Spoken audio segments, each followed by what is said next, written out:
بسم الله الرحمن الرحيم الحمد لله رب العالمين اللهم صل على سيدنا محمد وعلى آله وصحبه أجمعين.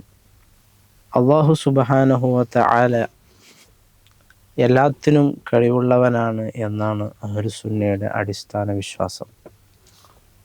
അൽ ഖൈറു വശ്ശർറു കുല്ലുഹു മിനല്ലാഹ് ഇയ്യാക നഅ്ബുദു വ ഇയ്യാക നസ്തഈൻ.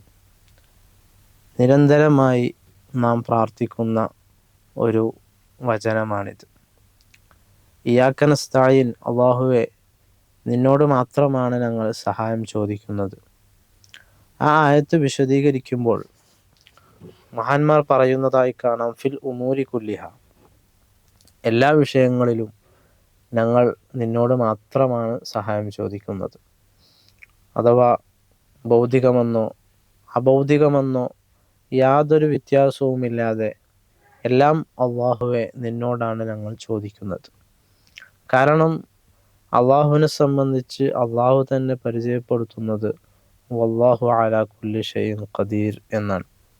എല്ലാത്തിനും കഴിവുള്ളവനാണ് അവൻ എന്നാണ്. അപ്പോൾ എല്ലാത്തിനും കഴിയുന്ന സൃഷ്ടാവായ അള്ളാഹുവിനോട് ഭൗതികമാവട്ടെ അഭൗതികമാവട്ടെ എല്ലാം നിന്നോട് മാത്രമാണ് ഞങ്ങൾ ചോദിക്കുന്നത് എന്നാണ് ഈ ആയത്തിൻ്റെ അർത്ഥമായി മഹാന്മാർ രേഖപ്പെടുത്തിയിട്ടുള്ളത്. ഇവിടെ മുഅ്മിനീങ്ങളെ രണ്ട് വിഭാഗമായി വേർതിരിക്കാം. തവക്കുലിൻ്റെ വിഷയത്തിൽ രണ്ട് വിധാനത്തിലെത്തിയ മഹാന്മാർ. തവക്കുലിൻ മുത്തബത്തിൽ എന്ന് മഹാന്മാർ അവരെ വിശേഷിപ്പിക്കുന്ന ഒരു വിധാനമുണ്ട്. ആ വിധാനത്തിലുള്ളവർ ഇയ്യാക നസ്തഈൻ എന്ന് പറയുന്ന ആയത്തിനെ മനസ്സിലാക്കുന്നതും മറ്റു വിധാനത്തിലുള്ളവർ ആ ആയത്തിനെ മനസ്സിലാക്കുന്നതും വ്യത്യസ്തമായ രൂപങ്ങളിലാണ്. പക്ഷെ ആ രണ്ട് രൂപങ്ങളും പരിശുദ്ധമായ ഇസ്ലാമിൻ്റെ തൗഹീദിൻ്റെ ഭാഗം തന്നെയാണ്. അഥവാ ഇയ്യാക നസ്തഈൻ, എല്ലാ വിഷയങ്ങളിലും നിന്നോട് മാത്രമാണ് ഞങ്ങൾ സഹായം ചോദിക്കുന്നത്. അപ്പോൾ ഭൗതികമായും അഭൗതികമായും ഒരു സഹായവും സൃഷ്ടികളോട് നടത്താത്ത ഒരു വിഭാഗം, ഭക്ഷണവും വെള്ളവും മറ്റു ഭൗതിക ആവശ്യങ്ങളൊന്നും അവർ മനുഷ്യരോട് ചോദിക്കുകയില്ല. ആ വിധാനത്തിലുള്ളവരെ മുത്ത് റസൂൽ സല്ലല്ലാഹു അലൈഹി വസല്ലമ തങ്ങൾ പരിചയപ്പെടുത്തുന്ന ഒരു ഹദീസ് മുസ്നദ് അഹ്മദിൽ ഇമാം അഹ്മദ് റഹിമഹുല്ലാ ഉദ്ധരിക്കുന്നതായി കാണാം. അബൂ ഹുറൈറ റളിയല്ലാഹു അൻഹു പറയുകയാണ്, നബി സല്ലല്ലാഹു അലൈഹി വസല്ലമ തങ്ങൾ അവർക്ക് ഒരു ചരിത്രം പറഞ്ഞു കൊടുക്കുകയാണ്. ഒരു ദിവസം ഒരാൾ തൻ്റെ ഭാര്യയുടെ അടുത്ത് ചെന്നപ്പോൾ അവർക്കാവശ്യമായ ഭക്ഷണം അവിടെ ഇല്ല എന്ന് കണ്ടപ്പോൾ നിരാശനായി മടങ്ങിയ ആ സ്വഹാബിയെ കണ്ട് ഭാര്യ അടുപ്പിൻ്റെ ഭാഗത്തേക്ക് ചെന്ന് അവിടെ കലവും മറ്റു സാമഗ്രികളും വെച്ചുകൊണ്ട് അല്ലാഹു സുബ്ഹാനഹു വ തആലയോട് ദുആ ചെയ്തു. എന്താണ് ആ ദുആ ചെയ്ത ശേഷം ആ ഭർത്താവ് മടങ്ങി വന്ന സമയം ആ ഭർത്താവ് ചോദിക്കുന്നുണ്ട്, ഞാൻ മടങ്ങിപ്പോയതിന് ശേഷം വല്ലതും നിങ്ങൾക്ക് ലഭിച്ചോ എന്ന് ചോദിച്ചപ്പോൾ ആ ഭാര്യ മറുപടി പറഞ്ഞത്, നഅം മിർ റബ്ബിന, അള്ളാഹുവിൽ നിന്ന് ഓശാരമായി ലഭിച്ചിട്ടുണ്ട് എന്ന് ആ സ്ത്രീ പറയുന്നുണ്ട്.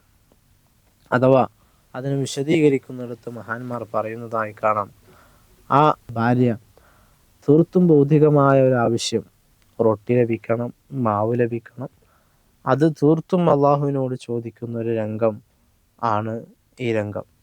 മുത്ത് റസൂൽ സല്ലല്ലാഹു അലൈഹി വസല്ലം തവക്കുലിൻ്റെ പ്രാധാന്യത്തെ സ്വഹാബത്തിന് പരിചയപ്പെടുത്തി കൊടുക്കുകയാണ്. പക്ഷേ ഈ ഒരു വിധാനത്തിലേക്ക് എത്താൻ എല്ലാവർക്കും സാധ്യമല്ല. അപ്പോൾ ഇയ്യാക നസ്തഈൻ, നിന്നോട് മാത്രമാണ് എല്ലാ വിഷയങ്ങളിലും ഞങ്ങൾ സഹായം അഭ്യർത്ഥിക്കുന്നത് എന്ന് പറയുമ്പോൾ ആ ആയത്തിന് എങ്ങനെ നാം അർത്ഥകൽപ്പന നടത്തണം എന്നൊരു ചോദ്യമുണ്ട്. സാധാരണ ജനങ്ങൾക്ക് പല വിഷയങ്ങളിലും സൃഷ്ടികളോട് സഹായം ചോദിക്കേണ്ടി വരുമല്ലോ. അതിനാൽ തന്നെ ആ ഒരു ചോദ്യത്തെ മുന്നിൽ കണ്ടുകൊണ്ട് തഅ്വീലാത്തു അഹ്ലുസുന്ന എന്ന ഗ്രന്ഥത്തിൽ അലിമാം മാതുരിദി റഹിമഹുല്ലാ ആ ഹദീസിന് നൽകുന്ന വിശദീകരണം, അൽ മുഅ്മിനു ലാ യത്മഉ ഫിൽ ഹഖീഖത്തി ബി അഹദിൻ ഗൈരില്ലാഹ് വലാ യർഫഉ ഇലൈഹിൽ ഹവായിജ വലാ യഖാഫു ഇല്ലാ മിനൽ വജ്ഹിൽ ലദീ യഖ്ശാ അന്ന അല്ലാഹ ജഅലഹു സബബൻ ലിവുസൂലി ബലാഇൻ മിൻ ബലായാഹു ഇലൈഹി അലാ യദൈഹി ഫഅലാ ദാലിക യഖാഫുഹു ഔ യർജു അൻ യകൂന അല്ലാഹു സുബ്ഹാന ജഅല സബബ മാ ദഫഅഹു ഇലൈഹി അലാ യദൈഹി. അഥവാ അള്ളാഹുവിനോട് മാത്രം സഹായം ചോദിക്കുന്നു എന്ന് പറയുന്നതിൻ്റെ വിവക്ഷ, മറ്റു സൃഷ്ടികളെല്ലാം കേവലം സബബുകളാണ്, കേവലം മാധ്യമങ്ങളാണ് എന്ന വിശ്വാസത്തോടെ അവർ സൃഷ്ടികളോട് ചോദിക്കുകയുള്ളൂ. യഥാർത്ഥത്തിൽ സഹായിക്കുന്നവൻ അള്ളാഹുവാണ് എന്ന വിശ്വാസം അവർക്കുണ്ടായിരിക്കും എന്നാണ് ഈ ആയത്തിൻ്റെ വിവക്ഷ എന്ന് മഹാനവറുകൾ പറയുന്നുണ്ട്. ആ രീതിയിൽ അർത്ഥം പറയുമ്പോൾ നമ്മെപ്പോലെയുള്ള സാധാരണക്കാർക്ക് സൃഷ്ടികളോട് സഹായം ചോദിക്കുമ്പോൾ അതിനാൽ നാം തൗഹീദിൻ്റെ ഇസ്ലാമിക വൃത്തത്തിൻ്റെ പുറത്തേക്ക് സഞ്ചരിക്കുന്നില്ല. ചുരുക്കത്തിൽ പറഞ്ഞു വന്നത്, അള്ളാഹുവാണ് എല്ലാത്തിനും കഴിവുള്ളത്. ആ അള്ളാഹുവിനോട് ഭൗതികമാവട്ടെ അഭൗതികമാവട്ടെ എന്തു സഹായവും നമുക്ക് ചോദിക്കാം. കാരണം ആത്യന്തികമായി കഴിവുള്ളവൻ അവനാണ്. മറ്റുള്ള സൃഷ്ടികളെല്ലാം കേവലം മാധ്യമങ്ങൾ, കാരണങ്ങൾ മാത്രമാണ്. പക്ഷേ ഇവിടെ അതാണ് അഹ്ലുസുന്ന വൽ ജമാഅയുടെ വിശ്വാസം. തദടിസ്ഥാനത്തിൽ ഭൗതികമായ സഹായതേട്ടം സൃഷ്ടികളോട്, സാധാരണക്കാരോട് നടത്തുന്നതും അഭൗതികമായ സഹായതേട്ടം അംബിയ ഔലിയനോട് നടത്തുന്നതുമെല്ലാം ഇയ്യാക നസ്തഈൻ, അള്ളാഹുവെ നിന്നോട് മാത്രം ഞങ്ങൾ സഹായം ചോദിക്കുന്നു എന്ന ഇസ്ലാമിൻ്റെ അടിസ്ഥാന തത്വത്തിൽ നിന്ന് പുറത്തു പോകുന്നില്ല. മറിച്ച് അത് തൗഹീദ് തന്നെയാണ് എന്ന് ഇമാം അബു മൻസൂർ മാതുരീദിയുടെ തഅ്വീലാത്തു അഹ്ലുസുന്ന എന്ന ഗ്രന്ഥം എന്ന തഫ്സീർ അടിസ്ഥാനത്തിൽ നമുക്ക് മനസ്സിലാക്കാൻ കഴിയും. പക്ഷേ ഭൗതികമായ മേഖലയിൽ അത് സൃഷ്ടികൾക്കാണ് കഴിവുള്ളത്, അഭൗതിക മേഖലയിൽ അത് അള്ളാഹുവിനുമാണ് കഴിവുള്ളത്. അതിനാൽ അഭൗതികമായ സഹായതേട്ടങ്ങൾ സൃഷ്ടികളോട് നടത്തരുത് എന്ന് ആണ്. അഭൗതികമായ സഹായതേട്ടങ്ങൾ സൃഷ്ടികളോട് നടത്തരുത്, അതുപോലെ ഭൗതിക സഹായതേട്ടങ്ങൾ അത് അള്ളാഹുവിനോടും നടത്തരുത് എന്നാണ് ആധുനിക ബിദ്അകൾ പ്രചരിപ്പിക്കുന്ന പുതിയ തൗഹീദ്. നമുക്ക് ആ വിശദീകരണം ഒരു വഹാബി മൗലവി പറയുന്നതായി കേൾക്കാം. സബബ് നിശ്ചയിച്ചിട്ടുണ്ട്, എല്ലാത്തിനും സബബുണ്ട്. ആ സബബിന്റെ അടിസ്ഥാനത്തിൽ ചെയ്യുന്നതാണ് അതൊക്കെ. ആ സബബുമായി ബന്ധപ്പെടണം. അവിടെ അള്ളാഹ് ചോദിച്ചാൽ ഓൻ കാഫിറായി പോകും. പഠിച്ചോനെ എനിക്കൊരു പാക്കറ്റ് പാരസിറ്റമോൾ വേണം എന്ന് റബ്ബിനോട് പറയാൻ പറ്റുമോ? പറ്റൂതല്ലോ. ആ കാഫിറാവും. അള്ളാഹിനെ പരിഹസിക്കലാണ്. സബബിന്റെ അടിസ്ഥാനത്തിൽ അല്ല റബ്ബ് ചെയ്യുന്നത്. റബ്ബ് ചെയ്യുന്ന സബബിന് അപ്പുറത്താണ്. തെളിവുണ്ട്. റബ്ബിനെ സൃഷ്ടിയോട് തുല്യപ്പെടുത്തി. അതാണ് മൻ ശബ്ബഹല്ലാഹ ബിഖൽഖിഹി ഫഖദ് കഫർ. ഇവിടെ ഇദ്ദേഹം പറയാൻ ശ്രമിക്കുന്നത്, അള്ളാഹു സൃഷ്ടികൾക്ക് വകവെച്ച് നൽകിയ വ്യവസ്ഥ ഭൗതിക വ്യവസ്ഥ മാത്രമാണ്. അഭൗതിക ഇടപെടലുകൾ അത് അള്ളാഹുവിന് മാത്രമുള്ളതാണ്. അപ്പോൾ സൃഷ്ടികൾക്ക് വകവെച്ചു കൊടുത്ത ഈ ഭൗതികമായ വിഷയങ്ങൾ അള്ളാഹുവിനോട് ചോദിച്ചാൽ മൻ ശബ്ബഹല്ലാഹ ബിഖൽഖിഹി ഫഖദ് കഫറ, സൃഷ്ടികളോട് അള്ളാഹുവിനെ സാമ്യപ്പെടുത്തി, അതിനാൽ അവൻ കാഫറായി എന്നാണ്.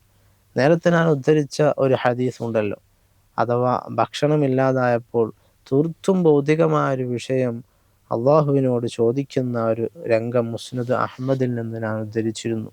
അപ്പോൾ ഈ ആശയപ്രകാരം അവർ, ആ വ്യക്തിയും ആ സഹാബിയുമെല്ലാം, ആ ബീവിയുമെല്ലാം, ആ പത്നിയുമെല്ലാം മുശ്രിക്കായി പോകുന്ന ഒരു രംഗമായി, കാഫിറായി പോകുന്ന ഒരു രംഗമാണ് ഇവിടെ ഉണ്ടാവുന്നത്. യഥാർത്ഥത്തിൽ ഭൗതികമായ മേഖലയിൽ അള്ളാഹുവിന് കഴിവില്ല, സൃഷ്ടികൾക്കാണുള്ളത്. അഭൗതിക മേഖലയിൽ അത് അള്ളാഹുവിനാണ് കഴിവുള്ളത്, സൃഷ്ടികൾക്ക് കഴിവില്ല എന്ന വേർതിരിവ് യഥാർത്ഥത്തിൽ സൃഷ്ടിച്ചത് മുഅ്തസിലത്തും ശിയഅത്തുമാണ്. ശർഹുൽ അഖായിദിൽ സഅദുദ്ദീൻ തഫ്താദാനി റഹിമഹുല്ലാ വിശദീകരിക്കുന്നുണ്ട്, അഹ്ലുസുന്നയുടെ അഖീദ എന്നാൽ വലാ യഖ്റുജു അൻ ഇൽമിഹി വഖുദ്റതിഹി ശൈഉൻ, അള്ളാഹുവിൻ്റെ അറിവ്, അള്ളാഹുവിൻ്റെ ഖുദ്റത്ത്, അതിന് പുറത്തു പോകുന്ന യാതൊന്നുമില്ല, എല്ലാം അവൻ്റെ അധീനതയിലാണ്. പക്ഷേ മുഅ്തസിലത്തിൽപ്പെട്ട വആമത്തുൽ മുഅ്തസിലത്തി അന്നഹു ലാ യഖ്ദിറു അലാ നഫ്സി മഖ്ദൂരിൽ അബ്ദി വൽ ബൽഖിയു അല അന്നഹു ലാ യഖ്ദിറു അലാ മിസ്ലി മഖ്ദൂരിൽ അബ്ദി. ബൽഖി എന്ന മുഅ്തസിലി പണ്ഡിതൻ വാദിച്ചത് അദ്ദേഹം അടിമകൾക്ക് കഴിയുന്ന അഥവാ അതുപോലത്തെ പ്രവർത്തനങ്ങൾ, ഭൗതികമായ പ്രവർത്തനങ്ങൾക്ക് അള്ളാഹുവിന് കഴിവില്ല എന്നാണ് ബൽഖി എന്ന മുഅ്തസിലി പണ്ഡിതൻ വാദിച്ചത്. അതുപോലെ ഷിയഅത്തിനെ പറ്റി പറയുമ്പോൾ ഷിയഅത്തിലെ ഒരു വിഭാഗത്തിൻ്റെ വിശ്വാസങ്ങൾ പരിചയപ്പെടുത്തുന്നിടത്ത് മുഖ്തസറു തുഹ്ഫത്തുൽ ഇസ്നൈ അശ്രിയ എന്ന ഗ്രന്ഥത്തിൽ കാണാം, അർറാബിഉ മിൻഹ അന്നല്ലാഹ തആല ഖാദിറുൻ അലാ കുല്ലി ഷൈഇൻ എന്ന് പറഞ്ഞ അഹ്ലുസുന്നയുടെ വിശ്വാസം വിശദീകരിച്ച് അതിൽ നിന്ന് ഷിയഅത്തിനുള്ള എതിരഭിപ്രായം പറഞ്ഞു. അവരെന്താണ് പറഞ്ഞത്? ഫഇന്നഹും ഖാലു ഇന്നല്ലാഹ ലാ യഖ്ദിറു അലാ ഐനി മഖ്ദൂരിൽ അബ്ദി.